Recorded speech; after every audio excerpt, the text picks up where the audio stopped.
Perkenalkan, nama saya Sophie Paujia, NPM 1001012177173, Prodi Hukum Ekonomi Syariah, Fakultas Syariah Universitas Islam Bandung. Dalam seminar kali ini saya akan menyampaikan mengenai tinjauan hukum Islam dan Undang-Undang KUA Perdata Pasal 1320 terhadap upah jasa servis elektronik di toko AC Kuningan.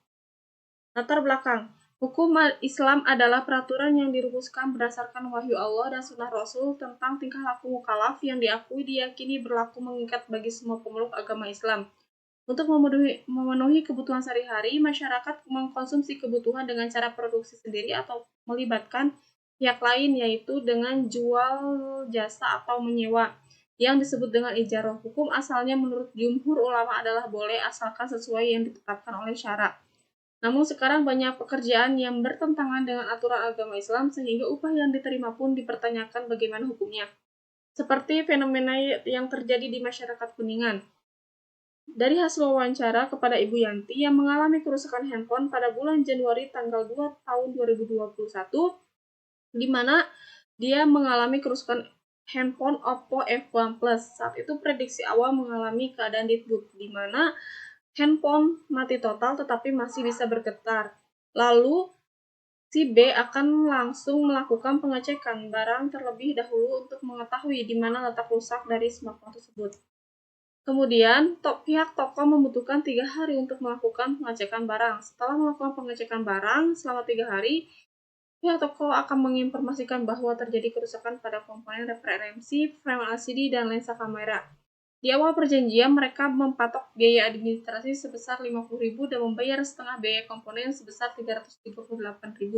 Mereka sepakat. Pada akhir perjanjian, customer mengetahui bahwa handphone tersebut diperbaiki di toko sebelah tanpa sepengetahuan si A. Setelah dicek, ternyata handphone yang ia miliki belum diperbaiki dengan keadaan komponen terpecah belah. Di sini, customer atau seorang mujir merasa adanya unsur ketidakadilan, kekeliruan, dan pemaksaan harga karena tidak adanya hakiar.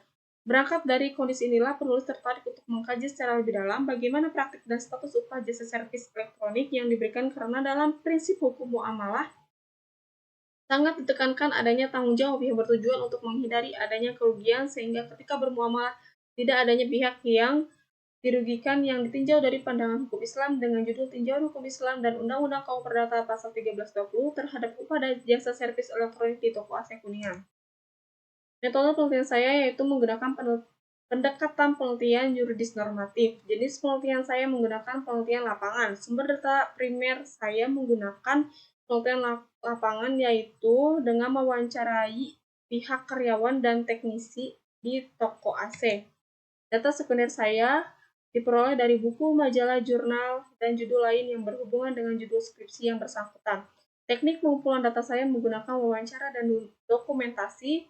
Yang terakhir, teknik analisis data saya menggunakan deskriptif kualitatif. Pembahasan dan hasil diskusi. Analisis fikih ujroh terhadap praktik jasa servis elektronik di toko AC Kuningan. Dari ketentuan syarat ijaroh, maka dalam fikih muamalah ada 2 hal pihak penyedia jasa langgar, yaitu 1. Tidak adanya persetujuan antara kedua belah pihak yang menyebabkan pihak konsumen merasa dirugikan akibat tidak transparannya kontrak kerjasama tersebut. Kedua, batas waktu yang dijanjikan tidak sesuai dengan menyebabkan perselisihan antara mujir dan mustajir. Berdasarkan semua penjelasan di atas, maka peneliti dapat mengambil suatu kesimpulan bahwasanya praktik jasa servis yang ditinjau dari hukum Islam pada toko A ini diperbolehkan dan sah, dan hukum taklifinya yaitu makruh. Makruh adalah perbuatan yang dilarang oleh Allah Subhanahu wa Ta'ala dan Rasulnya kepada manusia mukallaf, baligh, namun bentuk larangan itu tidak sampai kepada yang haram. Alasan hukumnya makruh dikarenakan adanya keterpaksaan saat membayar upah dari pihak konsumen kepada pihak toko yang mengakibatkan belum sesuai dengan konteks akad ijaroh. Sedangkan dari tinjauan Undang-Undang KUA Perdata Pasal 1320 yaitu dalam melakukan kontrak kerjasama tidak memenuhi syarat subjektif di mana tidak ada kesepakatan sehingga menimbulkan perselisihan antara pihak toko dan konsumen. Hal ini adalah bentuk uang prestasi yang disebabkan karena pihak toko telah lalai dalam melaksanakan kewajiban sebagaimana yang ditentukan dalam perjanjian yang dibuat antara pihak toko dengan konsumen. Lalai yang dimaksud yaitu melakukan apa yang sudah diperjanjikan tetapi terlambat. Pihak toko bersikap bertindak sepihak, tidak transparan, dan bertindak curang dalam melakukan perbaikan elektronik sehingga ada salah satu yang merasa dirugikan. Solusinya di sini konsumen bisa melakukan somasi di pengadilan negeri dengan jurusita. Somasi timbul disebabkan akibat debitur atau pihak toko tidak memenuhi prestasinya sesuai dengan yang diperjanjikan. Sekian presentasi dari saya, kurang lebihnya mohon maaf. Wassalamualaikum warahmatullahi wabarakatuh.